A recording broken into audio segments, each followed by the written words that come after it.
Сегодня в Туве впервые состоялось открытие детского фестиваля-конкурса «Дети Енисея» в рамках Всероссийского молодежного фестиваля духовых оркестров «С тобой, страна», крупного творческого проекта, охватывающего разные регионы России, а также международного фестиваля духовых оркестров «Фанфары в центре Азии», который ежегодно проводится в республике вот уже на протяжении 11 лет. В этом году он будет посвящен 80-летию отправки на фронт Великой Отечественной войны тувинских добровольцев. На 3 дня КЗУ станет центром смотра детских и юношеских духовых коллективов. На премьере в филармонии собралось большое количество детей разных возрастов. Там были и взрослые, поклонники музыкального творчества.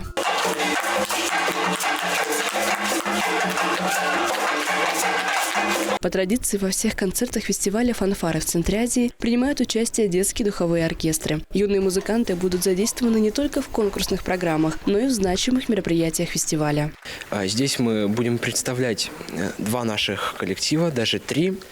На этой сцене, по крайней мере, 2. Это наш ансамбль и эстрадный оркестр с конкурсной программой. Я ожидаю от этого фестиваля больших успехов. Участниками конкурса станут более 100 ребят в составе 7 творческих коллективов республики. А специально для фестиваля в Туву прибыли почетные гости из Монголии и заслуженные деятели искусств из Красноярска и Минусинска. Привезли на фестиваль 2 коллектива эстрадных. Это оркестр духовых инструментов «Кураж», руководитель Ирина Вадимовна Семушева, и эстрадный оркестр «Свинг», руководитель Зинур Ахметович Абубакиров. Привезли программу и тот коллектив, состоящую из 3 произведений, довольно-таки интересную. У нас в городе, в нашем, когда мы исполняем, публика принимает всегда с восторгом и на ура. Я надеюсь, здесь будет такой же теплый прием. Духовой оркестр просто не может играть плохую музыку, сказал однажды Валерий Халилов. Сегодняшнее мероприятие полностью подтверждает данное высказывание. Артисты очаровывали не только своим профессионализмом на сцене, но и артистичностью и шармом, что не могло не радовать юных зрителей. Я играю на альто-саксофоне, и сегодня так получилось, что на кастанетах.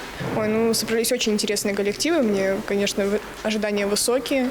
Судя по репетициям, они оправдаются.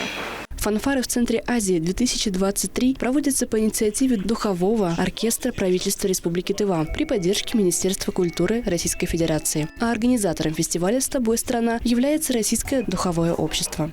Программа фестиваля расписана с 15 по 18 июня, поэтому все желающие смогут увидеть и насладиться игрой на трубе, кларнете, флейте, фортепиано, послушать некоторые живые выступления наших артистов, а также Минусинского и Красноярского оркестров абсолютно бесплатно. Дарья Прокопьева, Чихан Дангак, Азамат Ачур, телеканал Тува-24.